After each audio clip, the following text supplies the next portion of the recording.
এবার সরকারি কর্মকর্তাদের বিদেশে বাড়ির খোঁজে নামছে দুর্নীতি দমন কমিশন দুদক। তথ্য চাওয়া হয়েছে বিভিন্ন গোয়েন্দা সংস্থার কাছে। দুদক চেয়ারম্যান বলেছেন, তথ্য পেলেই শুরু হবে আইনি কার্যক্রম। তাহিদ সরফ জানাচ্ছেন বিস্তারিত।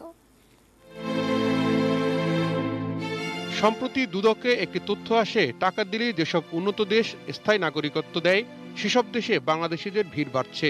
বিশেষ করে বিনিয়োগের কোঠায় ওইসব দেশে এরই মধ্যে নাগরিক হয়েছেন এদেশের অনেক সরকারি কর্মকর্তা। এ ঘটনা সামনে এলে পররাষ্ট্র মন্ত্রণালয় সহ বেশ কয়েকটি জায়গায় তথ্য চায় দুদক। সে অনুযায়ী খোঁজ শুরু হয়। পাওয়া যায় বিস্ময়কর তথ্য। জানা গেছে, কানাডার টরন্টোতে প্রাথমিকভাবে গোপন সমীক্ষা চালিয়েছে পররাষ্ট্র মন্ত্রণালয়, যাতে 18 জন বাংলাদেশের নাম পেয়েছেন তারা, যার বেশিরভাগই সরকারি কর্মকর্তা। আমার ধারণা ছিল বোধহয় রাজনীতির সংখ্যা বেশি হবে, কিন্তু আমার কাছে যে তথ্য এসেছে এটা কম্প্রিহেন্সিভ না। সেইখানে আই ওয়াজ সারপ্রাইজ যে সংখ্যার দিক থেকে আমাদের অনেক সরকারি কর্মচারীদের বাড়িঘর ওখানে আছে, ওনাদের ছেলেমেয়ে ওখানে থাকেন।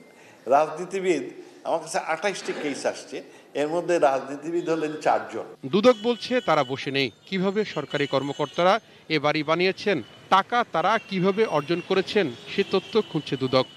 সরকারি কর্মকর্তারা কিভাবে গেছে, আমাদের তো কংক্রিট তথ্য লাগবে। আমরা তথ্য খোঁজার চেষ্টা করবো এই বক্তব্য সূত্র ধরে। কারণ সেকেন্ড হোম এবং বেগমপাড়া সব মিলেই আমরা তথ্য চেয়েছি।